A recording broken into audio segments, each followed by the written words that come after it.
সকালে ঘুম থেকে উঠে সকালের কাজগুলো গুছিয়ে নিয়ে বাবার বাড়িতে বৃহস্পতিবারে মা লক্ষ্মীর পূজা করলাম। Hello everyone, good morning. কেমন আছো সবাই?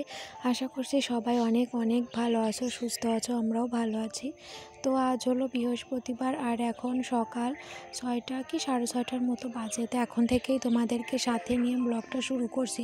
হয়তো 7টাও হতে পারে, ঠিক টাইমটা ঠিক মনে নেই। আসলে বাড়িতে এসে ঘড়ির টাইমটা ওইভাবে দেখাই হয় না। আজকের ব্লগটা যদি তোমাদের ভালো লাগে তাহলে প্রথম থেকে শেষ পর্যন্ত দেখার অনুরোধ রইল। তো তোমরা ভিডিওটা প্রথম থেকে শেষ পর্যন্ত দেখো। সকালে ঘুম থেকে উঠে এই যে কাজকর্ম শুরু করে দিয়েছি। বাড়িতে এসে তো তেমন একটা কাজকর্ম করাই হয় না। তো ওই যে প্রতিদিন এক না করলেও ওই যে একদিন দুই দিন পর পর একটু কাজ আর কি করি।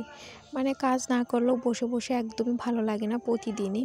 তো যেহেতু বাড়িতে কাজ করে অভ্যাস, তো এই জন্য বাড়িতে এসেও একদমই শুয়ে বসে থাকতে ভালো লাগে না।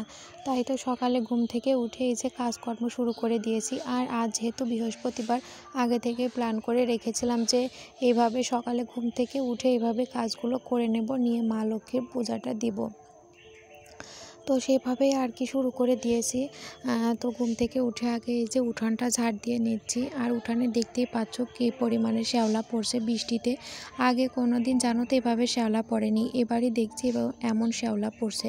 কিন্তু শ্যাওলাগুলো দেখতে কিন্তু ভীষণই ভালো লাগে।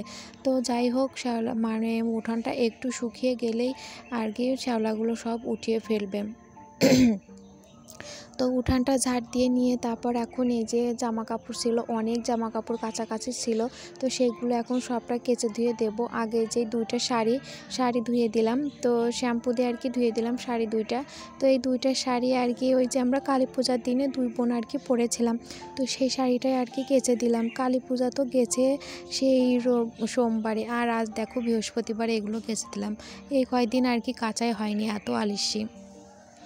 তো যাই হোক, ওইগুলো মানে দুইটা শাড়ি কেচে ধুয়ে আর কি মেলে দিলাম। দিয়ে তারপর এখন এই যে মামামের কিছু জামা কাপড় ছিল, মামামেরও 2 দিন জামা কাপড় ধোয়া হয় না। তো সেই 2 দিনের জামা কাপড় জমানো ছিল, তো সেগুলোই এখন এই যে কেচে দিচ্ছি। ভিজিয়ে নিয়েছিলাম সার্ফে, এখন এই যে কেচে দিচ্ছি। তো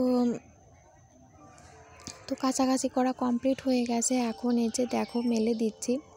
তো বন্ধুরা, তোমাদের কাছে আমার একটা অনুরোধ আছে, সেটা হলো তো তোমাদের মানে অনেক দিনই হলো মানে পূজার মধ্যে আর কি আমি ভিডিও দিতে পারিনি।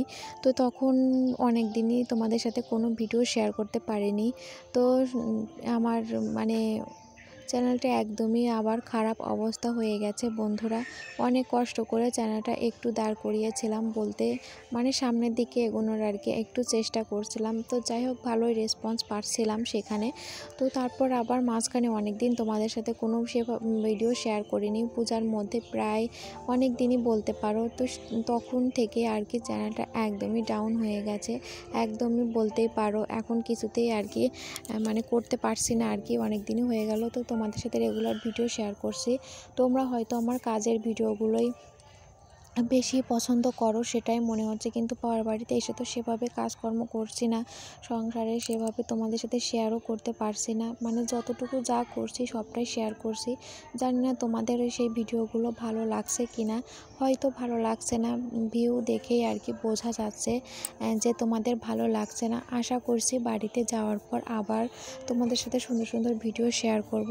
ততদিন তোমরা আমার পাশে থেকো, ততদিন তোমরা এই বাবার বাড়ির ভিডিওগুলোই দেখো আর পাশে থেকো। কারণ তোমরা পাশে না থাকলে আমি কোনো কিছুই সম্ভব মানে কোনো কিছুই আর কি করতে পারবো না। তো তোমাদের কাছে আমার একটাই অনুরোধ, দয়া করে তোমরা আমার পাশে থেকো। যেভাবে আমাকে ভালোবাসা দিতে ওইভাবেই আমাকে ভালোবাসা দিও আর কি। তো একদমই বলতে পারো চ্যানেলটা আমার একদমই খারাপ অবস্থা হয়ে গেছে।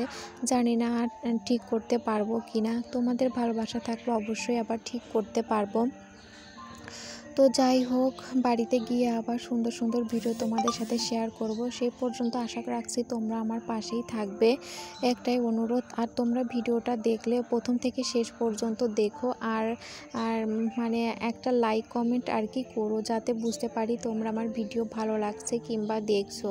তোমাদের কাছে অনুরোধ, লাইক কমেন্ট করো। তো তো তোমাদের সাথে কথা বলতে বলতে দেখো অনেক দূরে চলে এসেছি। ওই যে জামা কাপড়গুলো ধুয়ে দিয়েছিলাম, ধুয়ে মেলে দেওয়া, তারপরে যে ঘরও গুছিয়ে নিয়েছি। আগে বাবা মায়ের ঘরটা ভালো করে গুছিয়ে নিয়েছি, তারপরে যে আমরা যে ঘরে থাকি সেই ঘরটাও গুছিয়ে নিয়েছি, বলতে বিছানাটা গোছালাম। তো বিছানাটা গুছিয়ে নিয়ে তারপর এখন এই যে জামা কাপড় ছিল জমানো, 2-3 দিনের জামা কাপড় ছিল জমানো, সেগুলো আর কি এখন সবটা একের পর এক ভাঁজ করে নিচ্ছি। এই যে সেভাবে আর কি কাজই করা হচ্ছে না বাড়িতে এসেই। তোমাদেরকে কি বলবো, বাড়িতে তো নিজের সংসার, নিজের সব কিছু, এই জন্য আরও সুন্দর করে সাজিয়ে গুছিয়ে রাখি, যাতে কেউ বলতে না পারে বাড়ির বউটা আর কি অপরিষ্কার, মানে কিছু করে না, এটা জানতে কেউ বলতে না পারে। এর জন্য সবসময় কিন্তু পরিপাটি গুছিয়ে রাখি। আর আমারও পরিপাটিভাবে সব কিছু গুছিয়ে রাখতে ভীষণই ভালো লাগে। সব কিছু সুন্দরভাবে গোছানো থাকবে, কিন্তু সব সময় থাকে না, তারপরেও চেষ্টা করি, যেহেতু ছোট্ট বাচ্চা আছে এই জন্য তারপরেও চেষ্টা করি সুন্দর করে সাজিয়ে গুছিয়ে রাখার। তো যাই হোক, ওইদিকে সব কিছু গুছিয়ে নিয়েছিলাম, নিয়ে তারপর আর কিছু শেয়ার করিনি, একবারে দেখা হচ্ছে স্নানের পরে। তো স্নান সেরে এসে সিঁদুর পরে নিয়ে তারপরে এই যে বাইরে আসছি ঠাকুর ঘর থেকে, ঠাকুরের আসনটা নিয়ে। অনেক দিনই ঠাকুরের আসনে পূজা দেওয়া হয় না, তো এই জন্য আর কি অনেক নোংরা পড়ে গিয়েছিল। তো পূজার আসনটা ভালো করে ধুয়ে একটু রোদে রেখে দিলাম, ততক্ষণ এই যে বাসনগুলো ধোয়া, ফুল তোলা, ঠাকুরঘর মোছা, এগুলো করতে করতে আসনটা শুকিয়ে যাবে। তো যাই হোক, এদিকে এখন এই যে ঠাকুরের বাসনগুলো মেজে নিয়েছি, নিয়ে এখন এই যে ভালো করে ধুয়ে নিচ্ছি। তো পূজা দিয়েছিল মা, কিছুদিন হলো পূজা দেওয়া হয়নি, তো এই জন্য অনেকটা ধুলোবালি পড়ে গিয়েছিল। আমার বাবা যেহেতু আরও বাড়িতে কাজ করে, তো এই জন্য ওই যে কাঠের গুঁড়া উড়ে এতে আরও প্রচণ্ড পরিমাণে নোংরা হয়ে গিয়েছিল। তো এই জন্য ভাবলাম ছেড়ে পরিষ্কারের থেকে একবারে বাইরে নিয়ে গিয়ে জল ঢেলে পরিষ্কার করে দিই। তো এই জন্য বাইরে এনে জল ঢেলে একবারে পরিষ্কার করে তারপর আর কি একটু রোদে শুকাতে দিয়ে ওইদিকে পূজার বাসনগুলো ধুয়ে নিয়েছি। আর এই যে তুলসী আসনটাও এখন মুছে নিচ্ছি, মানে একটু লেপে নিচ্ছি। এটা তো এখানে তো মাটি, তো দেখো ওই যে ছানের আগে আমি যে তুলসী আসনের ওইখানে অনেকটাই শ্যাওলা ছিল, তো সেগুলো আর কি আঁচড়ে নিয়েছিলাম, শ্যাওলাগুলো উঠিয়ে এখন এই যে ভালো করে ছান সেরে এসে লেপে নিলাম। তুলসী আসনটা লেপা দেখলে কিন্তু ভীষণই ভালো লাগে দেখতে, জানো তো। তারপর এই যে দেখো এখন আসছে ফুল তুলতে, এখন একদমই ফুল ফুটছে না। তারপর এইদিকে তেমন একটা ফুল গাছও নেই বলতে পারো। আমাদের বাড়িতে আছে কয়েকটা ফুল গাছ, 2 রকমের জবা ফুল গাছ আছে আর ওই যে সাদা ফুল গাছ, তো এর বাইরে আর কোনো ফুল গাছই নেই। আর আশেপাশে বাড়িতেও শুধুই সাদা ফুল ছাড়া আর কোনো ফুলই নেই। আর সাদা ফুলটা এখন যেহেতু ঠান্ডা পড়ছে অনেকটাই ফোটা বন্ধ হয়ে গেছে।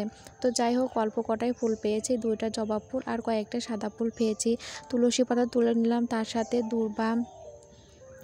দূর্বা তার সাথে বেলপাতাও তুলে নিয়েছিলাম, নিয়ে ঠাকুর পূজাও দিয়ে দিয়েছিলাম। লক্ষ্মী বারে আর কি মা লক্ষ্মীর পূজাটা দিয়ে দিলাম, দিয়ে তারপরে আর কি খাওয়া দাওয়া করে মামামকে ঘুম পাড়িয়েছিলাম। আর বোনই মামামকে স্নান করিয়ে দিয়েছিল, খাইয়ে দিয়েছিল। আর আমি পুজো সেরে গীতা পাঠ করে লক্ষ্মী পাঁচালি পড়ে তারপরে মামামকে ঘুম পাড়িয়ে আমি খাওয়া দাওয়া করে এই যে শুয়ে শুয়ে ফোন দেখছিলাম, ভিডিও এডিট করলাম। তারপর আর কি মামাম সোনা ঘুম থেকে উঠে পড়ছে, তো উঠে বলছে মা বাইরে চলো হাঁটাহাঁটি করতে যাব। তো বললাম আচ্ছা ঠিক আছে, তাহলে জামা কাপড়গুলো তুলে নিয়ে তারপর আর কি বাইরে যাব। তো জামা কাপড়গুলো তুলে নিয়ে বাইরে আসছি, ভাবলাম যে একটু বান্ধবীদের বাড়ি থেকে ঘুরে আসি, কাছেই আমাদের বান্ধবীদের বাড়ি। তো সেখানে যাচ্ছিলাম, পথের ধারে দেখি সুন্দর ফুল ফুটে আছে, তো একটু ভিডিও করে নিলাম, ছবি তুললাম, দেখে ভীষণ ভালো লাগলো। তোমাদের কেমন লাগলো অবশ্যই কমেন্টে জানিও। তারপর বাড়ি আসতে আসতে একদমই সন্ধ্যা হয়ে গিয়েছিল, বাড়ি এসে ঘরে তুলসী আসনে সন্ধ্যাটা দিয়ে নিলাম। তো এখানে